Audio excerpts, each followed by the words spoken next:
특사 늑약에 적극적으로 찬성한 단 한 사람. 사진 한번 보시죠. 네, 맞습니다. 바로 이 인물. 나라를 팔아먹은 민족 반역자 매국노 이완용.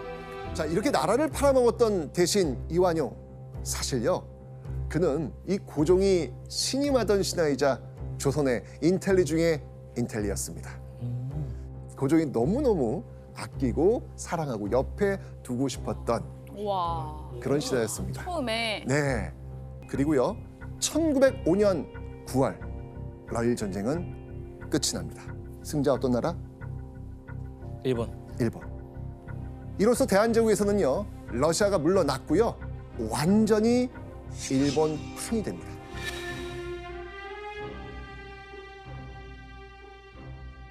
이완용은요, 급히 누군가를 찾아갑니다.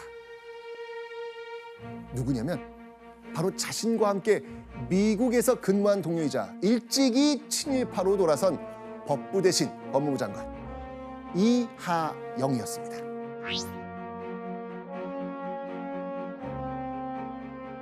이완용은요, 이하영에게 일본 공사관에 다리 좀 놓아주십시오 라고 은밀히 부탁하죠. 이야. 그리고 이완용은요, 일본 공사의 추천을 받고 학부 대신으로 컴백했던 겁니다. 실세는 미국이 아니었고 일본 제국이었다. 맞습니다.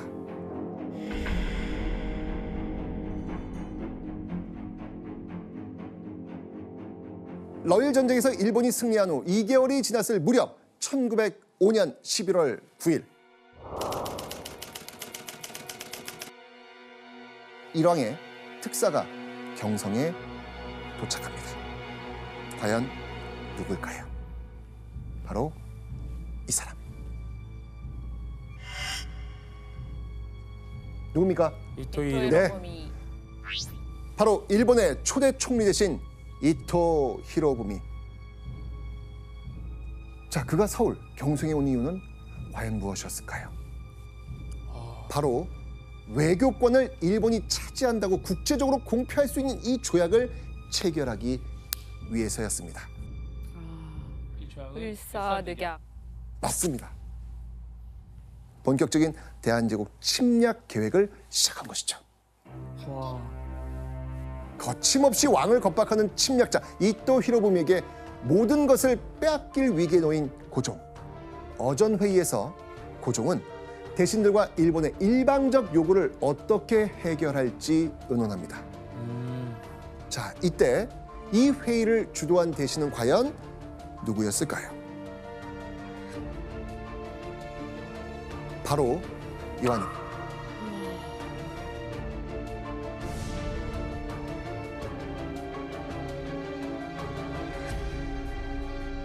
긴 회의 끝에 고종과 대신들은 이토에게 이렇게 말하기로 결론을 내립니다.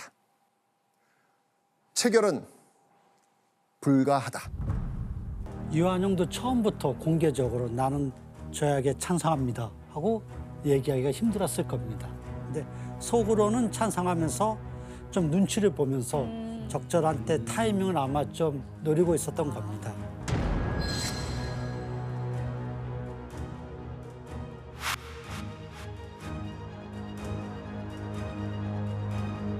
중명전으로 간 겁니다. 자, 저녁 8시가 채 되지 않은 시간, 이 중명전에는요, 조선의 주요 대신들이 모여 있었습니다.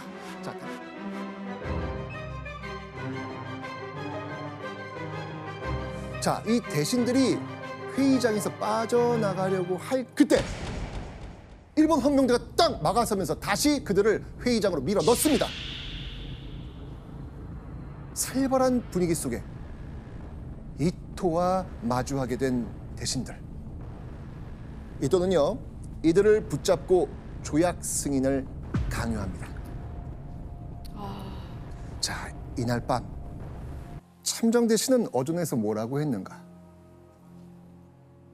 그러자 함규설은 이렇게 말합니다. 나는 반대한다고 말했소. 이어서 다음 외부 대신 박재순에게 똑같은 질문을 합니다. 자, 이번에 박재순은 과연 뭐라고 이야기했을까요? 외부 대신으로서 어찌 감히 찬성한다고 할 수 있겠습니까? 근데 폐하의 명령이라면 뭐 어찌할 수 없지 않겠습니까?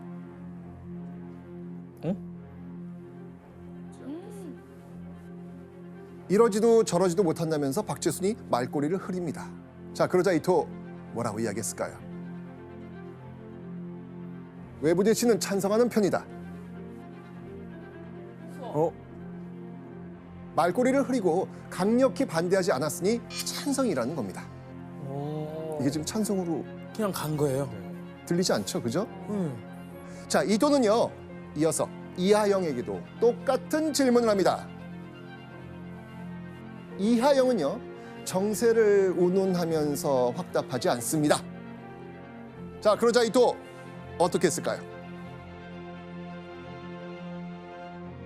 이하영 찬성. 또 제멋대로 결정합니다. 아, 대신들의 의견을 연이어 묻던 이토. 그리고 그의 눈이 한 사람에게 멈춥니다. 누구겠습니까? 뭔가 확실한 대답을 해줄 수 있는 사람. 누구? 아, 이완용. 이완용.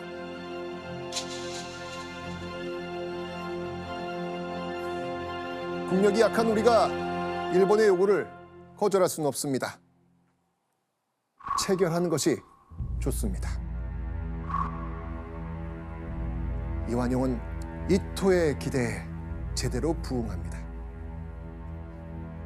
이완용의 강력한 찬성. 자, 결국 이런 분위기에 휩쓸린 나머지 3명의 대신도 찬성표를 던집니다. 결국 8명의 대신 중 5명이 찬성합니다. 이날 조약에 찬성한 5명을 우리는 이렇게 부릅니다. 을사오적. 을사늑약에 찬성하고 사인한 5 대신 바로 을사오적입니다. 아유.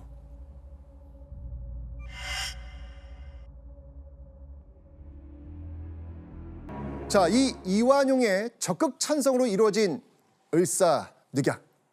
결국 대한제국은 외교권을 완전히 박탈당합니다.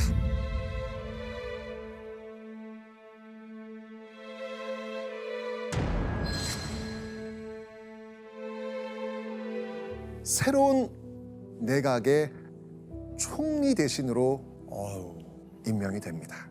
그리고 경제적 이권을 챙길 수 있는 광산 3호국 총재 자리도 받습니다. 지위와 재력을 이완용 이 두 손에 쥐게 된 겁니다.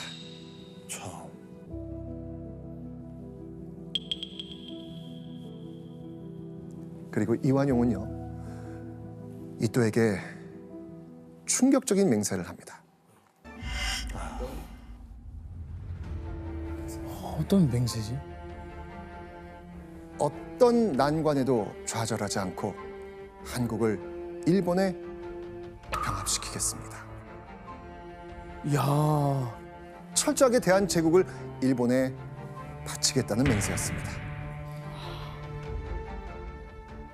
이토는요, 이완용을 의지가 강한 용기 있는 자라면서 절대적으로 신임하지요. 그리고 이완용은 이토에게 충성을 맹세한 겁니다.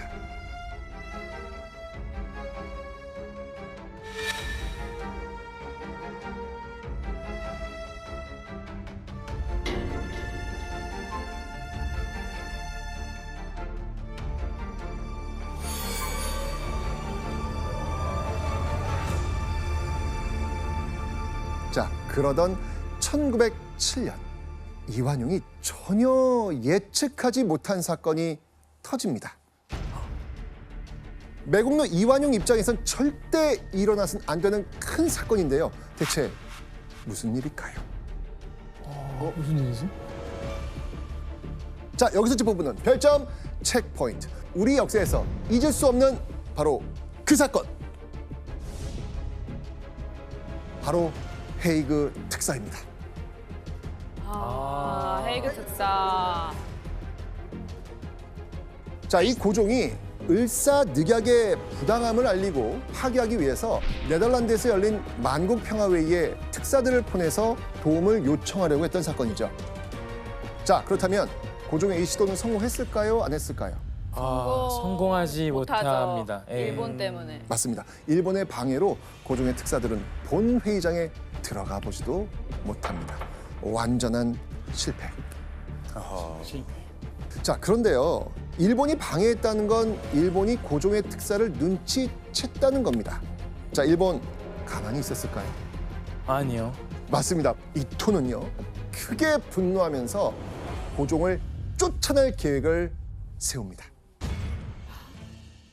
자, 그런 이토가 찾은 자신의 충직한 부하는 누구겠습니까? 이완용. 이완용. 이토는요, 이완용에게 이 일을 수습할 방법을 고종에게 전하라. 이렇게 명령하죠. 고종에게 황제의 자리에서 물러나고 일본으로 가서 일본 천황에게 직접 사과하라는 내용이었습니다. 와. 치욕적이네요. 그 내용을 직접 가서 얘기를 하겠다는 거잖아요. 네. 와, 그건 내가 고종이면 진짜 내 눈앞에 보이는 순간 진짜 이성이 잃을 것 같은데. 진짜. 합리화 또 했을 거예요, 스스로. 맞습니다. 이토에게 충성을 맹세한 이완용은 거리낌 없이 그대로 전합니다. 역시나.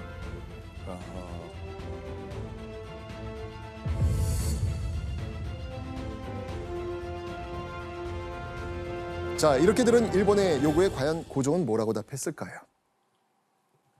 당연히 안 된다고 했겠죠.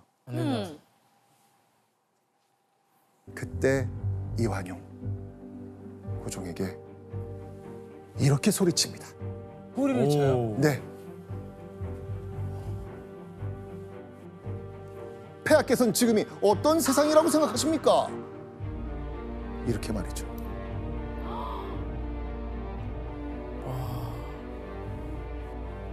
자, 고종은 이때 이완용을 홀겨볼 뿐 할 수 있는 일은 없었습니다. 한때 고종을 보필하고 고종이 총애했던 대신 이완용. 그는 이제 일본의 편에 서서 고종의 목숨마저 위협하는 적이 된 겁니다. 와.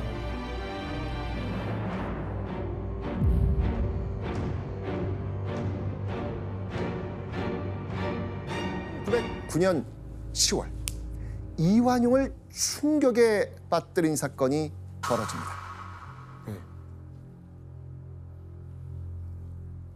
바로 자신이 충성을 맹세했던 이토 히로부미가 하얼빈에서 총을 맞고 죽은 겁니다.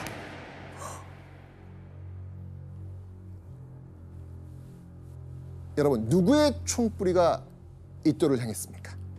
안중근 이사께서. 맞습니다. 바로 안중근.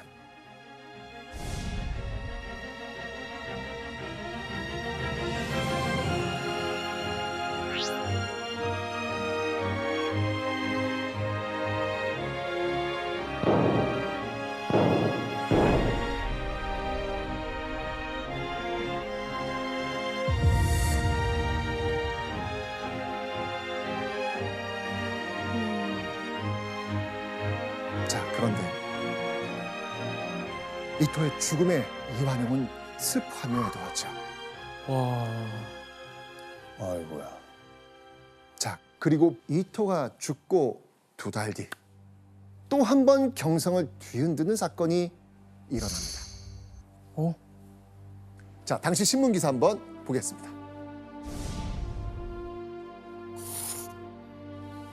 한번 읽어보시죠. 총리인 이완용이 칼에 찔려 생사를 오간다는 기사입니다. 한 청년이 이완용의 죄를 벌하겠다면서 그의 목숨을 노린 겁니다. 그 청년의 이름은 이재명. 이재명. 네.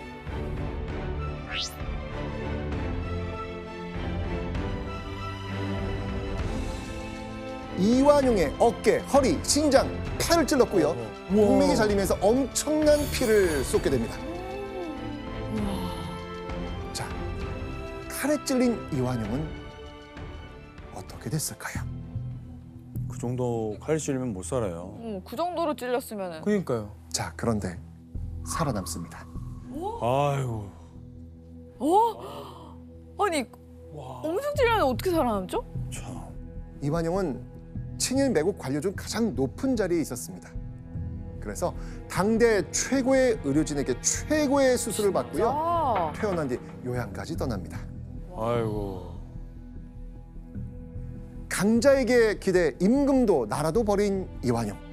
이완용은요, 오히려 이 사건을 계기로 매국 행위에 더 전념합니다. 그리고 1910년 6월 일본에서 새로운 통감이 왔다는 소식이 들리죠. 총리 대신으로 복귀한 이완용은요, 이 칼에 맞은 상처가 완전히 낫기도 전에 통감부로 달려갑니다. 그리고 경술년 1910년 8월 22일 결국 이걸 체결하죠.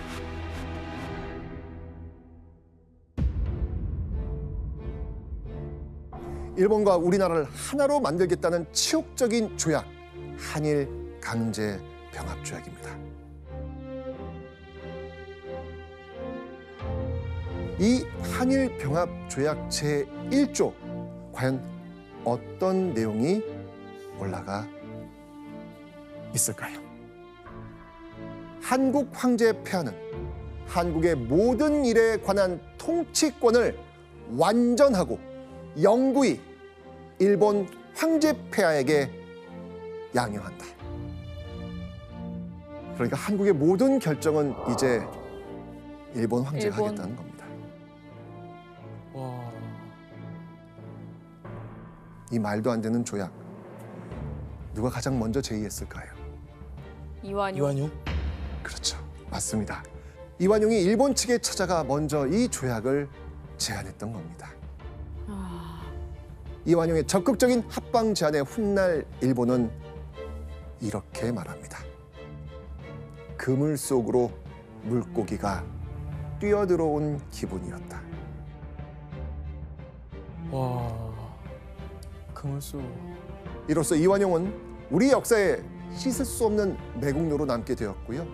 일본의 침략 계획에 마침표를 찍어주는 막대한 공을 세우게 됩니다. 그리고 사람들은 이 사건을 이렇게 부르죠. 경술국치. 경술련에 당한 나라의 수치, 나라의 씻을 수 없는 치욕이라는 겁니다. 경술국치 이후 이완용의 매국 행위는 다양한 곳에서 행해집니다. 아이들에게 어릴 때부터 일본어를 배우게 했고요. 이순신전 같은 위인전 금소로 만들었습니다. 읽지 말라고 합니다. 왜 그랬을 것 같습니까? 왜냐면 이순신 장군님이 이제 일본을 공격하고 일본을 많이 무찔렀잖아요. 그런 내용이니까. 그렇죠. 임진왜란 때 어쨌든 간에 큰 어쨌든 전쟁의 영웅이니까. 맞습니다. 이완용은요, 나라를 팔아먹은 것도 모자라 이 민족의 정신까지 말살하는 데 앞장을 섰던 겁니다. 아유.